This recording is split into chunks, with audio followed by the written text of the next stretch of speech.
east of Cairo, next to the Step Pyramid, are several tombs.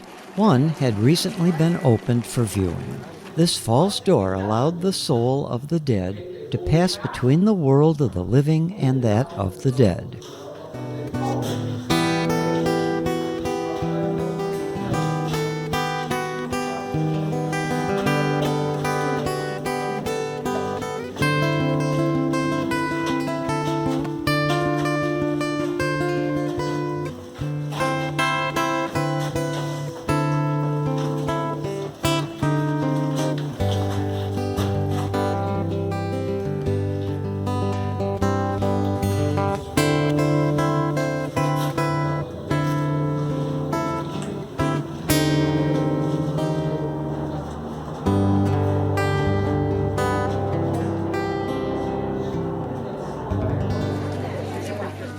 Luxor has a large collection of ancient sites. First up, Carnac.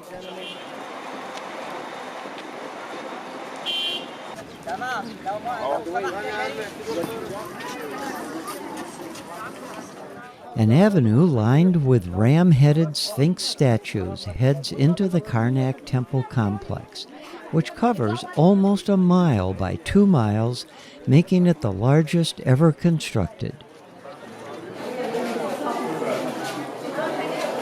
Now, ladies and gentlemen, King of Upper and Lower Egypt, this is the name of the sun god. Started in the 16th century BC, for almost 2,000 years, successive pharaohs each added to it. Come this way. Roy, this is a good place for you to sit. So, it is Amun is stepping now.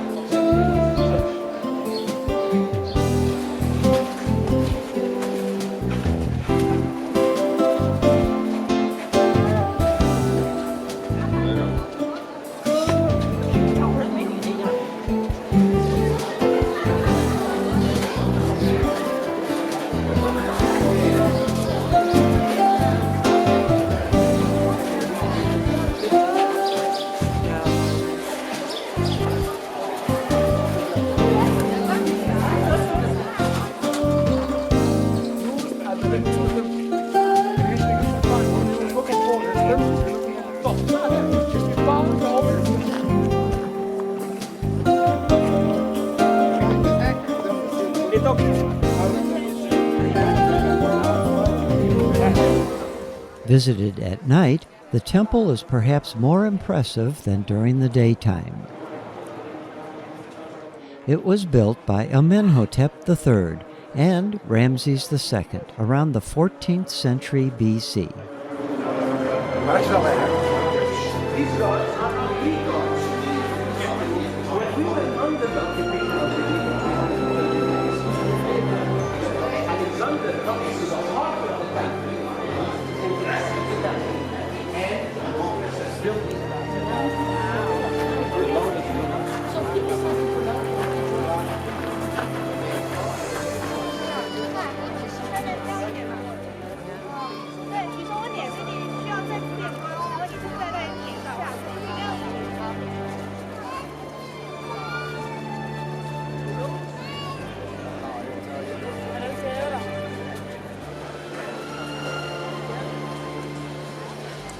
This boulevard, lined with sphinxes, connects to Carnac.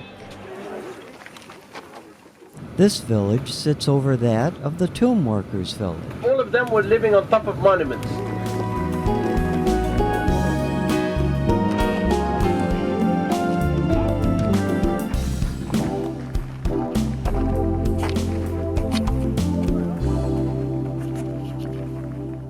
With one exception, the tombs are closed to the public. The one open, that of Queen Nefertari, made the stop worthwhile.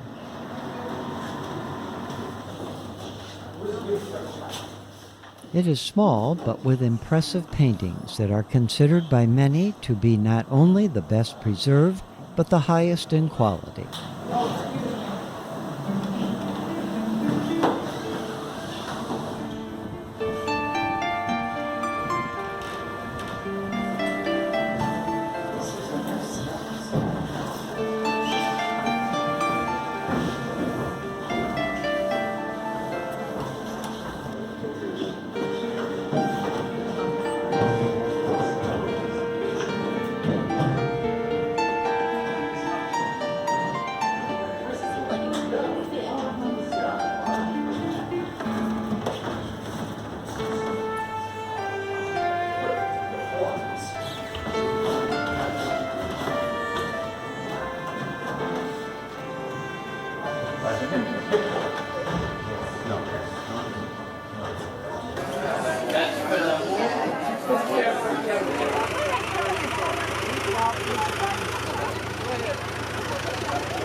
While there are 3 temples at this site, that of Queen Hatshepsut dominates.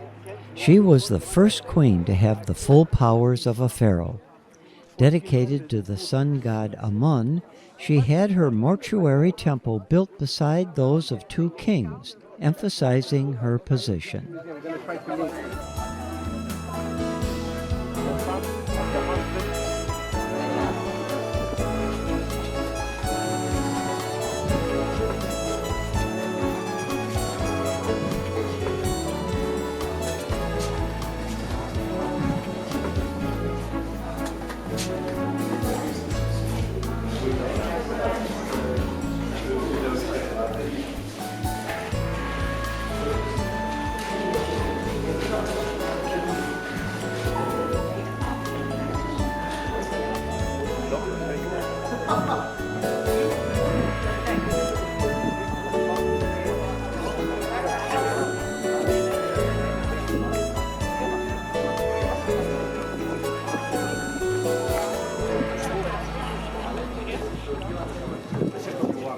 The Valley of the Kings has several of its 63 known tombs open for viewing. At that time, they had a professor called Kent Weeks. Kent Weeks was the head of Chicago when I was working. It seemed that Walid knew almost every person of authority at the ancient sites. He was my man.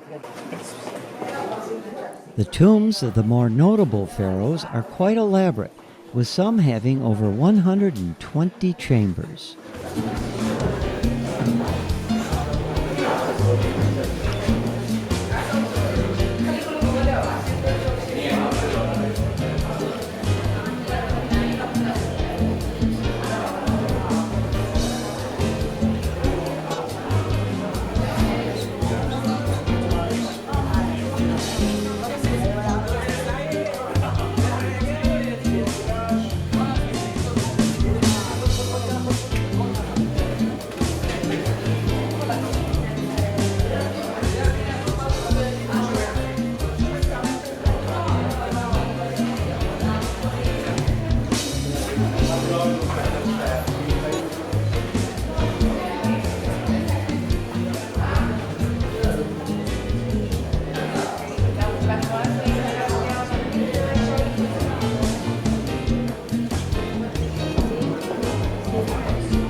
The main temple at this site is that of Hathor, the mother goddess for all other goddesses, the goddess of birth and rebirth.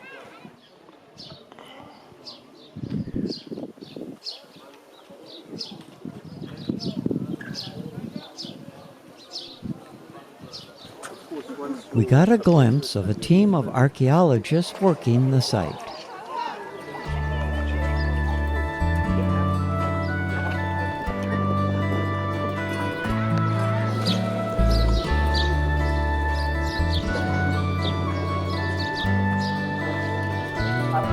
Right there on the left side.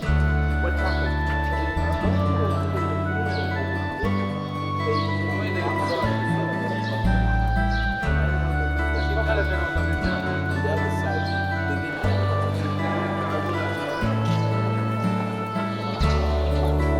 The whole scene was just like this. Wonderful.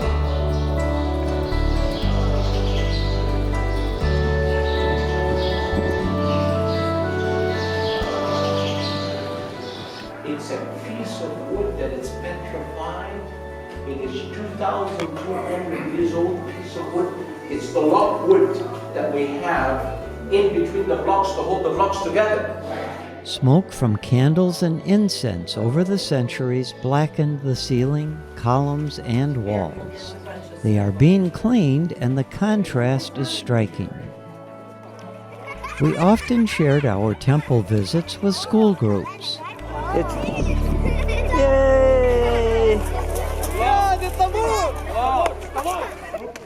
From Luxor, we cruised down to Aswan, where among many sites we visited Philae. This temple, located on an island along with several others, is dedicated to the god Isis. It was relocated from its original site because the old Aswan Dam caused it to be underwater for months each flood season. On the way back to Luxor, we stopped at Edfu.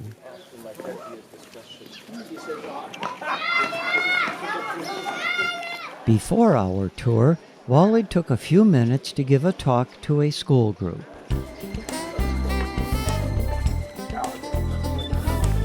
This is the most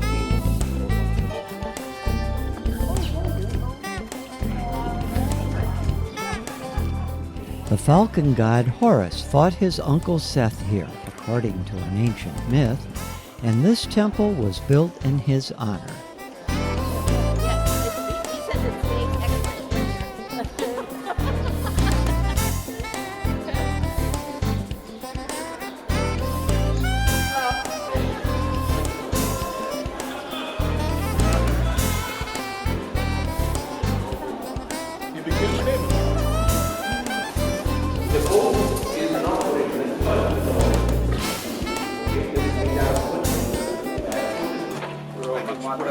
Yes, we were.